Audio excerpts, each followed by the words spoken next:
नमस्कार, महासागरमध्ये आपलं स्वागत आहे। खरं तर अधिवेशनाचा आजचा चौथा दिवस आहे। 3 दिवसामध्ये अधिवेशनात काही झालं नाही असं या ठिकाणी बऱ्याच जनतेचं पत्रकारांचा आरोप आहे। आज चौथा दिवस आहे। खरं तर आपल्यासोबत चैतन्य भैराम सर आहेत, हे वरिष्ठ पत्रकार आहेत। सर, काय वाटतं आज चौथा दिवस आहे आणि चौथा दिवस उगवला तरी आज कुठेतरी अधिवेशनामध्ये चर्चा होताना दिसली, पण काय वाटतं वेळ कमी आहे, जनतेला न्याय मिळेल? हे बघा कसं आहे की विदर्भाच्या प्रश्नांकरता या ठिकाणी हे अधिवेशन बोलावलं जातं। म्हणजे महत्वाचं म्हणजे कुठेतरी सीपी अँड बेरारचं राज्य जे आहे जेव्हा महाराष्ट्राला जोडलं गेलं तर एक करार असा होता की महिनाभर किमान हे अधिवेशन सुरू असायला हवं।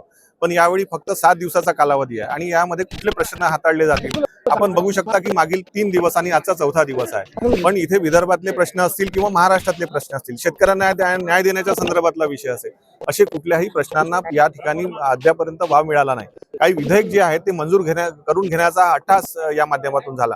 तर म्हणण्याचं तात्पर्य एवढंच आहे की खऱ्या अर्थाने ज्या उद्देशांकरता हे अधिवेशन बोलवलं जातं, ज्या प्रश्नांना वाव देण्यासाठी हे अधिवेशन बोलवलं जातं, ज्या गोष्टींसाठी चर्चा करण्यासाठी हे अधिवेशन बोलवलं जातं, ते जर चर्चा जर या अल्प कालावधीत होऊ शकत नसेल तर या अधिवेशनाचा काय अर्थ, असं मला या ठिकाणी सांगावंसं वाटतं।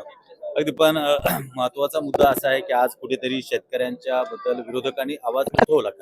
शेतकऱ्यांना, बऱ्याच शेतकऱ्यांना नुकसान भरपाई नाही मिळाली वगैरे, पण विदर्भामध्ये, मराठवाड्यामध्ये दररोज आत्महत्या करण्याचं प्रमाण शेतकऱ्यांचं जे जवळपास 7 ते 8चं आहे। पण या सरकारला ज्या गोष्टी यांनी आश्वासन दिल्या, कर्जमाफी करू पण जून मध्ये करू, म्हणजे शेतकरी संभ्रमात आहे, काय सांगा? हे बघा, शेतकरी आत्महत्येचा जो काही आहे तो मेमोरंडम मध्येच सरकारने म्हणजे येण्यापूर्वी दिला होता। तो शब्द पाळला नाही, तो भाग नंतरचा आहे, कारण सरकारजवळ पैसा नाही असं त्यांचं म्हणणं आहे। पण महत्वाची बाब अशी आहे की ज्या पद्धतीच्या तारखा ते देत आहेत, तुम्हालाही असं वाटतं का की खऱ्या अर्थाने म्हणजे शेतकऱ्यांच्या आत्महत्यांचा प्रश्न जो आहे विदर्भामधला, कारण विदर्भामध्ये यवतमाळ आणि हा जो पश्चिम विदर्भ जो आहे त्यामध्ये खऱ्या अर्थाने खूप शेतकऱ्यांनी आत्महत्या सातत्याने केली आणि रोज शेतकरी आत्महत्या करत आहेत आणि ते कर्जबाजारी झाल्यामुळेच आहेत। आणि म्हणूनच त्या ठिकाणी ज्या पद्धतीने एक मोहीम राबवली गेली, या विदर्भातील शेतकऱ्यांची जी मोहीम त्या पद्धतीने राबवली गेली की या ठिकाणातल्या शेतकऱ्यांना न्याय मिळण्यासाठी त्यांचा कर्जमाफी झाली पाहिजे। पण शेतकऱ्यांचं म्हणजे सरकारचं जे धोरण आहे ते तारखांवर तारखा देण्याचं आहे आणि या संदर्भामध्ये याही अधिवेशनामध्ये या संदर्भात कुठली चर्चा झालेली नाही असं एकंदरीत दिसत आहे। बच्चू कडू यांचं जेव्हा आंदोलन यांनी सुरू केलं होतं आणि ते आंदोलन एवढं मोठ्या स्वरूप घेतलं होतं की त्यामुळे शेतकऱ्यांना कुठेतरी वाटलं होतं की आम्हाला न्याय मिळेल, पण जेव्हा घोषणा झाली, तारीख फिक्स झाली, त्याच्यानंतर बच्चू कडू जेव्हा बाहेर पडले तेव्हा त्यांनी मोजकच मीडियाला स्टेटमेंट देऊन तिथून पळ काढला। त्याच्यानंतर थोडीशी संशयाची सुई कुठेतरी शेतकऱ्यांना वाटत होती, काय वाटतं? आपण पाहिलं असेल की आज आपण या नागपूरच्या धर्तीवर उभे आहोत आणि याच ठिकाणी हाकेच्या अंतरावर एक मोठं आंदोलन त्यावेळी झालं आणि खऱ्या अर्थाने एवढे प्रचंड शेतकरी त्या ठिकाणी आले होते, एक मोठा जनसमर्थन त्या आंदोलनाला मिळालं होतं।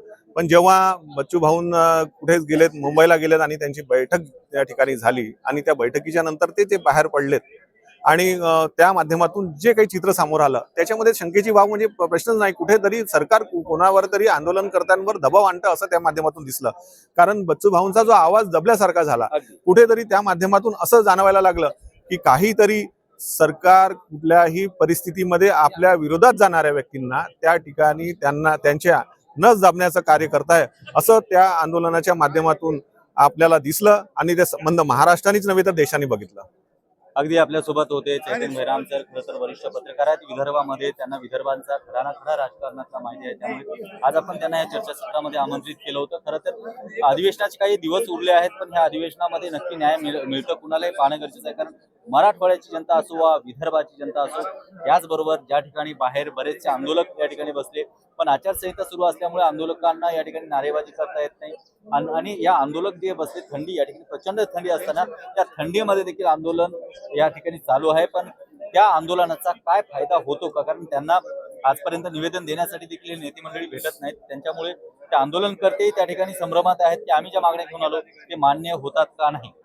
तर हे महत्वाची गोष्ट आहे की अधिवेशनामध्ये 3 दिवसात काय होतं, प्रत्येक घडामोड पाहायला विसरू नका महासागर।